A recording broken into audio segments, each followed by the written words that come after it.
Hello again and welcome back to English Today. This is DVD 17 and the fifth DVD of your upper intermediate level. And in this DVD, we'll begin with another 2 episodes of our story, That's Life, followed by our special TV programs, where our culinary experts will be talking about how to set the table. This will be followed by a discussion about e-commerce and about doing business on the internet. Then, in the grammar section, we'll study how to position adjectives in the English sentence and also look at some of the main differences between American and British English, all right? So, enjoy yourselves and enjoy your viewing.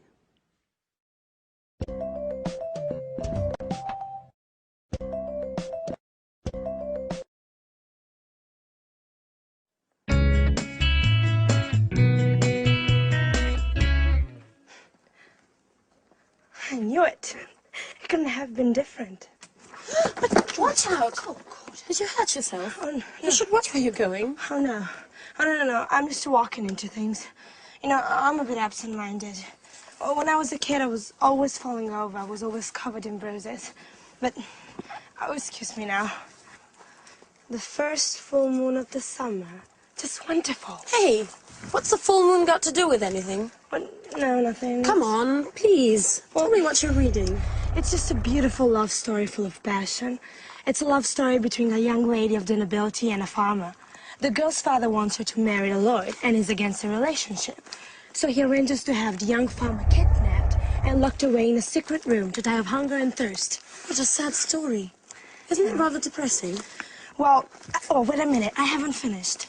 The kidnapping happened on the first full moon of the summer. Just a moment before, the 2 lovers had arranged to meet.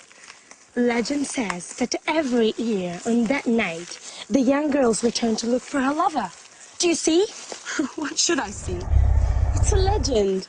Don't tell me I should believe in such a stupid thing. Well, on the contrary, I think you should. This is the interesting part. This love story took place here, in this house. And tonight, there's the first full moon of the summer. Oh, this is so exciting. I know this holiday would bring some pleasant surprises. You must be mad. And by the way, where on earth did you find this book? Well, up in the attic. It must have been written by one of Paolo's ancestors. If I'd known that room contained some treasures like this book, I'd lock myself in there for the whole holiday. You shouldn't go nosing around everywhere, Michelle. Well, then you should leave me alone then. I'm going to get the others together now, and we'll devise a plan for tonight so we can look for the young girl's ghost.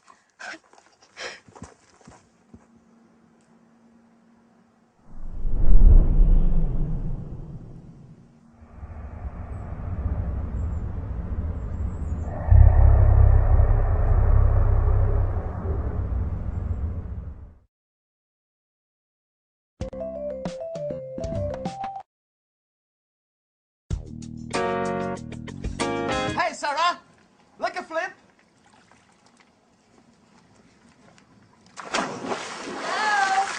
Hello. I'm glad you're here. We've been here since noon. We've made an incredible discovery. What's this about? Well, according to Michelle, this house is home to the spirit of a young girl. And this young girl is going to appear to us tonight as a ghost. Don't make fun, okay? It's true. I read it in a book I found at home. And I can feel it, too. There's a strange atmosphere, almost surreal. I think the only strange thing here is you. That's exactly what I said. Okay, enough of that. Listen to me. This is the plan for tonight. When the moon's high in the sky, we'll get some candles and go and look for the ghost.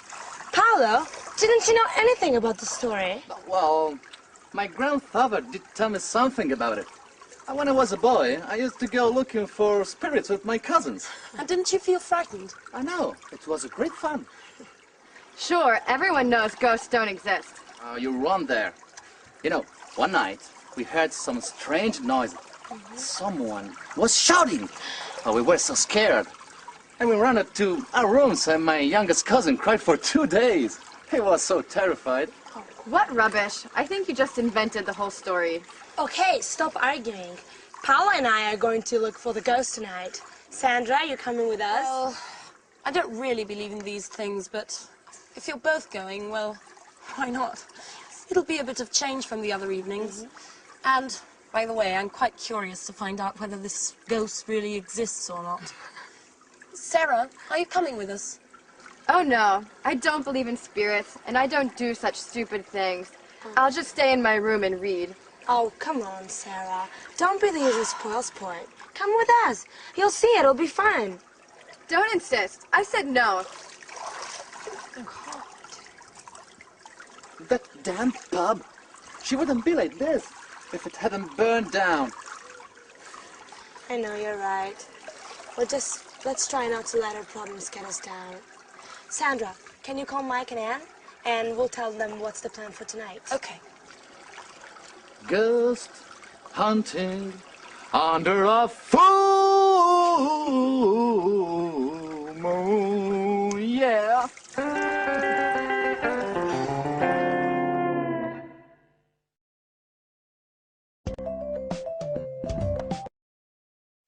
Hi everyone, and welcome back for another lesson. Now, as you've been watching our story, That's Life, you've probably noticed that there are different Englishes, different accents, like British English, American English, Australian English. Yeah, now you can often notice that from the accent. But we don't only notice the difference from the accent. There are also differences in vocabulary. And this is something that I want to look at with you now, especially between British English and American English. So we'll look at the screen and you can see the words written. Because British English and American English, when I meet, for example, an American person, I usually don't have any problems understanding. But occasionally, let me tell you this story. An American said to me once, he said, hey, do you have a moose? And I didn't know what to answer. He said, do you have a moose? Now, in the English language, a moose is either the dessert that you eat at the end of a meal, like chocolate mousse, or it's the animal with antlers that you see in Canada. So none of those things were appropriate for the situation that we were in. So I had to say, sorry, what do you mean by moose? And for him, the moose was a mattress. You know, part of the bed that you sleep on, a moose was a mattress. So I was just flabbergasted. I could never have guessed that a moose was a mattress. So let me show you or introduce you, maybe you know some of these already, especially if you watch the cinema a lot. Some of the difference in terminologies and vocabulary between American and English, all right? Now, look at the screen. In British English, we talk about living in a flat, which is a small house in a condominium. So that's a flat. But the Americans tend to call that an apartment, all right? Then we in England have gardens, which are often attached to our houses or our flats. But in America, they call that a yard, all right? A yard. So in my backyard, you often hear. Then when you have rubbish, in England, we put the rubbish in a rubbish bin. But in America, rubbish is garbage. So they put their rubbish in a garbage can. So rubbish bin, garbage can. If I say in British English, I'm going to town, the Americans will say, I'm going downtown. I'm going downtown.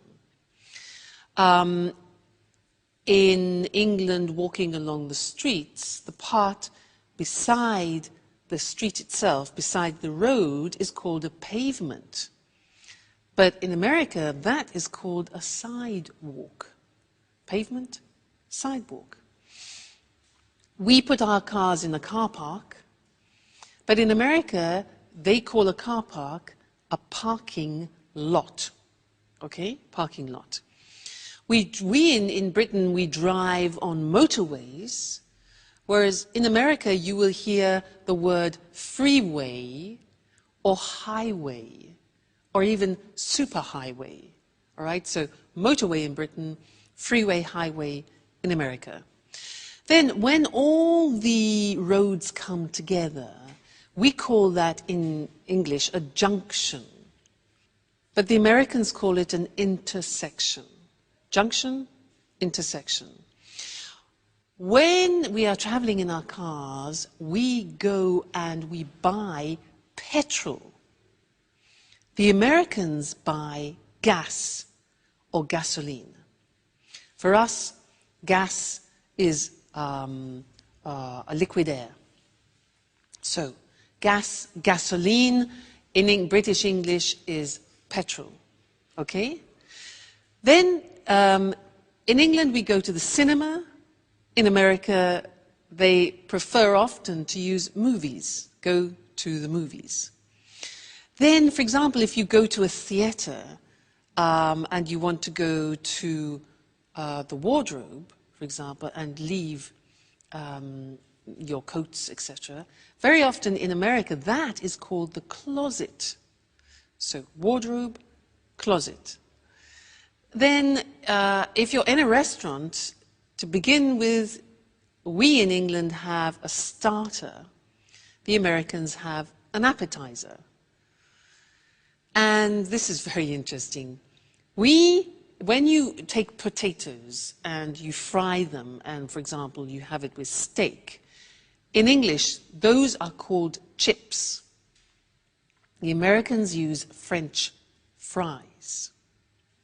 Now, in English, when you have a bag, for example, at a party, if you're having an aperitif, we often have nuts and what we call crisps. Now, crisps are very thin pieces of potato, chopped up very finely, and then cooked, usually in hot oil, and put in plastic bags. Now, we call those crisps, but the Americans call them potato chips. So it's very confusing. For us, chips is what you have with steak, and the crisps are the things that you have in the bag, all right? And one more thing, in Britain we talk about summer, winter, spring and autumn, but often in American English you will hear autumn referred to as fall. So those are just a few examples of the difference between British English and American English. But keep noticing the differences especially when you're watching films, because it really is very interesting and it will help you in preparation for when you go to both countries. All right, so good to see you again, and I look forward to seeing you again in the next lesson. Bye.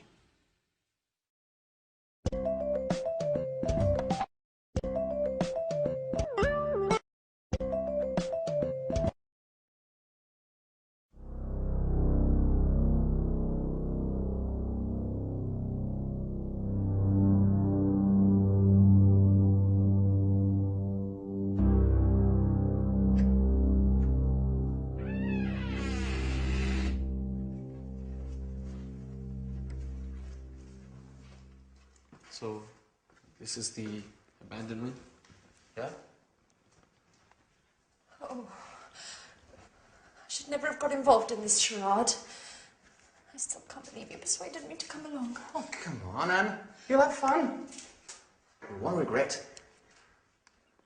Can anyone tell me exactly what it is we're looking for? Mike, do you ever listen when people talk to you? We're looking for the ghost of a young girl. Legend says that when the full moon's high in the sky, she returns here to look for a young lover. She walks up and down the secret spot where she used to meet him. And where is the secret spot? Well, we don't know. But Paolo told me that last year he'd heard strange sounds coming from this house. Huh, we can start from here. Where here? How can we possibly if we can't see anything in the dark? Don't worry. I know this place very well. Okay, silent. Otherwise, we're not gonna hear anything.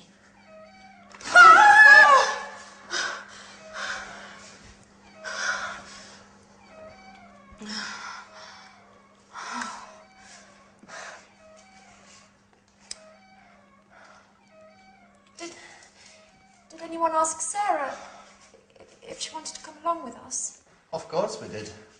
She isn't interested. She doesn't believe in ghosts! Well, you know, you still should have insisted.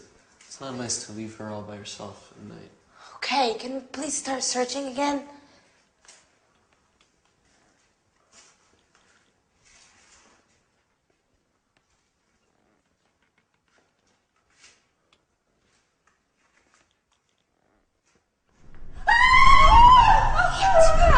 What? Somebody here! Somebody I don't see anything. Are you sure? touched me on my shoulder! Yes, I'm sure. I'm sure they squeezed my shoulder.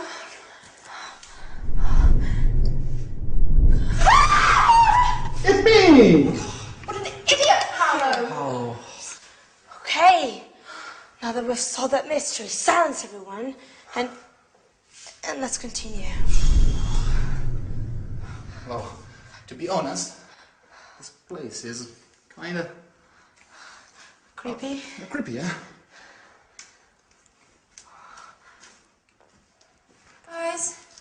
Guys, wait for us. Please.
Who's come to disturb my eternal sleep? Crikey, I'm not feeling very well. I think I'm going to faint. Shut up. Well, no, we read about you and we want to get to know you. I don't like intruders. Do you know what happens to the people who cross my path? What happens? A horrible death. You must choose between being burnt alive or being eaten by wolves. Oh my God. Listen, Miss Lady Ghost. I think there must be some misunderstanding here. We're all going to leave now and let you look for your lover in peace and quiet. Right, everyone? Don't move an inch. It's too late. Your fate has been decided. Oh, I beg you, please don't kill us. I didn't even want to come. They forced me to come with them. Really. Be quiet! Now, all of you, close your eyes and put your hands up in the air. And now...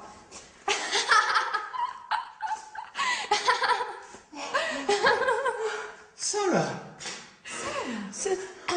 So you were the ghost? Yes, I was in my room reading when I thought of dressing up and scaring all of you. And I must admit, it was worth it. You don't know how funny you all looked. Your face is white with fear, and your voice is pleading for mercy. I've never had so much fun. Yes, but you gave us all a big shock. Yes. But if it's made the old Sarah come back, then long live ghosts!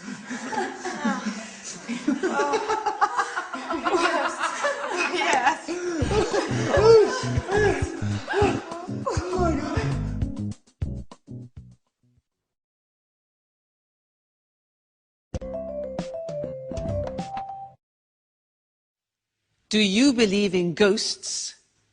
I do.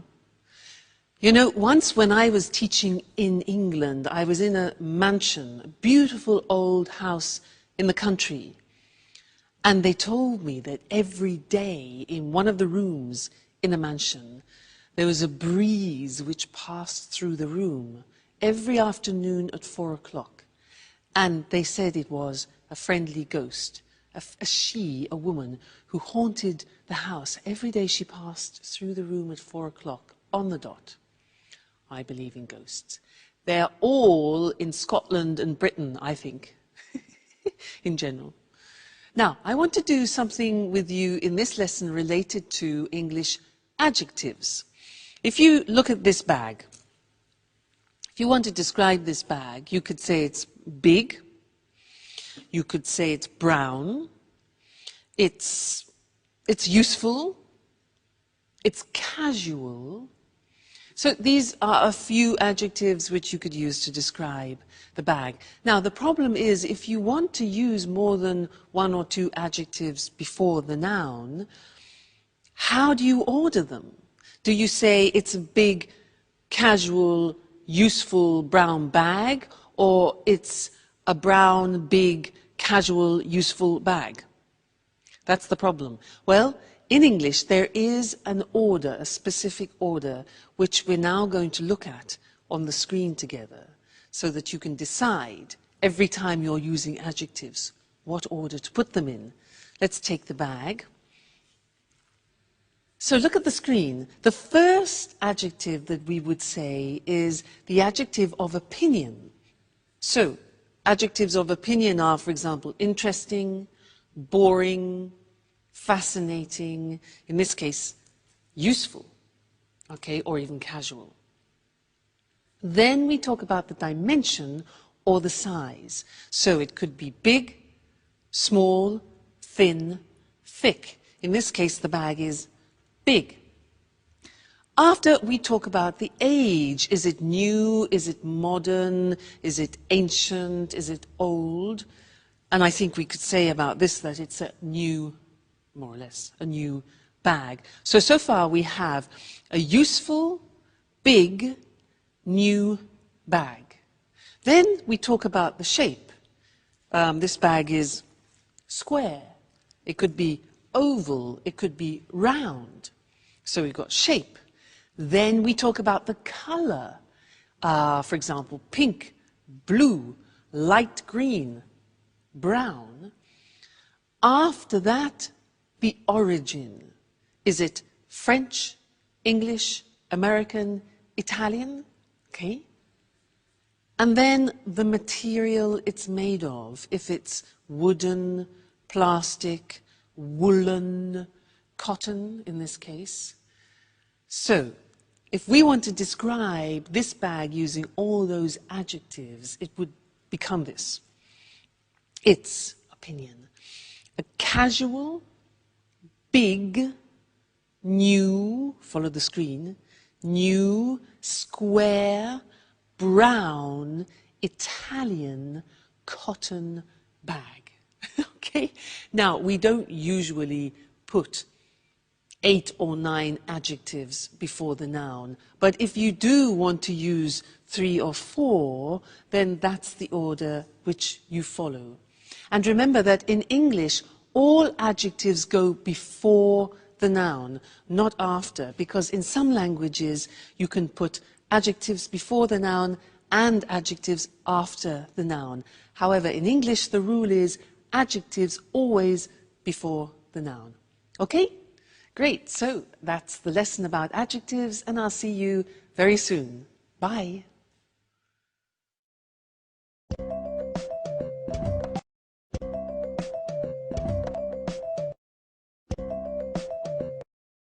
Welcome to Cooking Today. Hi, Lisa. Good to see you. Good to see you again, Nancy. Lisa, tell us what you're going to talk about this time. I've chosen a letter in particular. I've received so many. Here we are. It comes from Lynn. Dear Lisa, you're the person I most admire in my life. Please help me. My husband has decided to invite his boss and wife for dinner. And I've no idea how to arrange a formal table setting. Husbands can be so insensitive. Well, dear Lynn, you don't need bone china, silverware or crystal to set an attractive table. Where does one begin? I'd start with the table covering.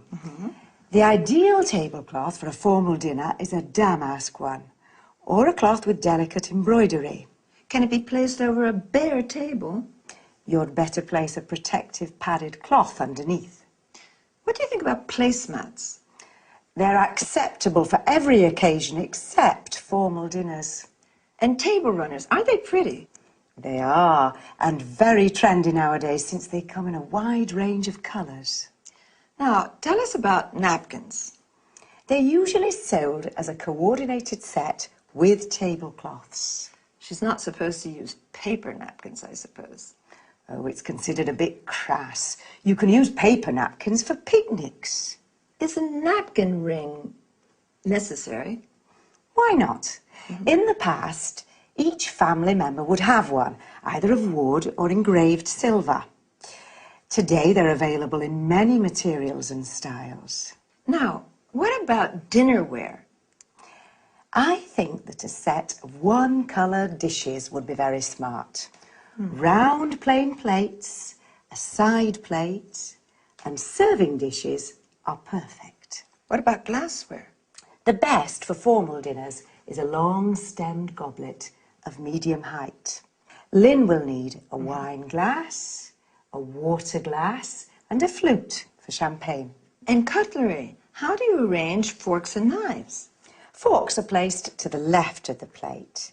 Spoons and knives to the right, with the blade facing the plate. At the top of the plate, you place dessert forks and spoons.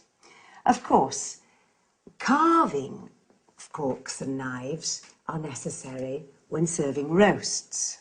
I see. How do you feel about centerpieces? Well, a basket filled with fresh flowers would smarten the plainest of tables. You can also use candles.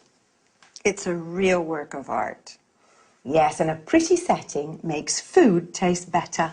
Thank you, Lisa, for this informative chat. It was a pleasure.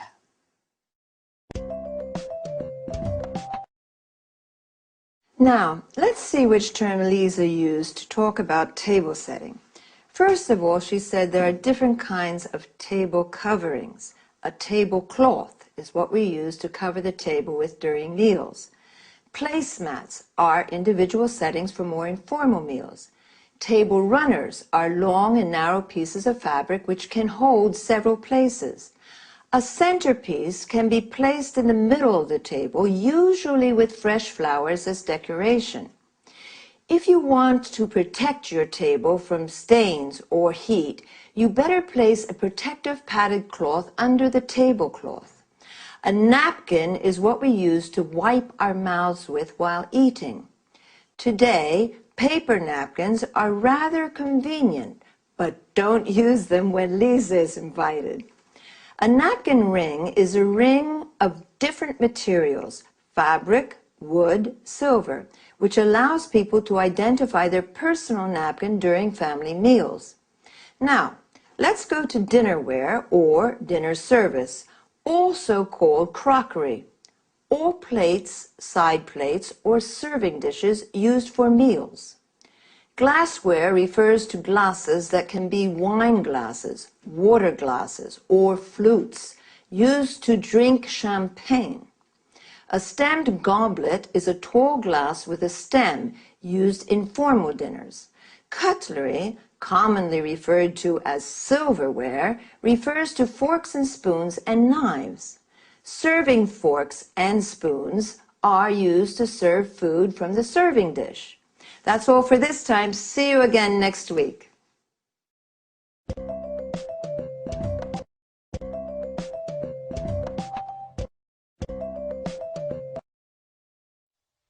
It's the new frontier of retailing. It's revolutionized the way we do business, and it brings in customers from all over the world. Of course, I'm talking about e-commerce. I'm Eric Brown, and this is Let's Talk, the discussion program with our commentators, Tom and Marie. Good evening, everyone. Good evening. Well, what are your thoughts on e-commerce? Do you buy things online? Of course I do. I always book low-cost flights, and I also buy DVDs and books on the internet. As most people do, I shop online not only for the convenience, but also to pay the lowest price possible on any given item. I used to visit different websites to shop around for the lowest price, but now that automatic comparison shopping is possible, my browser automatically shows me the prices for the same DVD at different online stores on the web. I can easily compare prices and choose which one to buy. Marie, did you know that you're a typical online shopper? In fact, 52% of online shoppers buy books, 41% buy leisure and travel items, including holidays and flights, and 40% buy DVDs and CDs. Well, Eric, online shopping is very popular today. In the UK, for example, 48% of people regularly shop on the internet. Did you know that economists put the value of online shopping in the UK at £2.26 billion and that the e-retail market is growing by 32% a year? Actually, that doesn't surprise me. E-commerce is having a huge impact on the way we do business. It's increasing markets, improving efficiency and effectiveness, and is transforming business processes. Tom, why are you so quiet? What do you think about e-commerce? Well, to tell you the truth, I'm very skeptical about e-commerce for many reasons. Why exactly are you skeptical? Well, let's start with the issue of security. Credit card details can be stolen, and it's possible to order goods from bogus companies, ones that don't really exist. There are also lots of scams to trick people into handing over their login details for online banking, and then their accounts are emptied. So, according to you, buying things online is risky? Yes.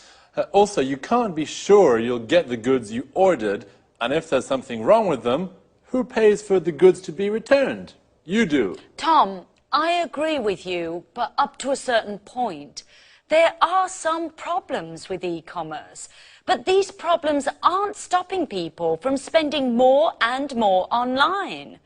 At the same time, e-commerce has many advantages for business people. Could you explain some of these advantages, Marie? Well, it's cheaper for a retailer to set up a website than it is to rent a shop, fit it out, and pay someone to work there.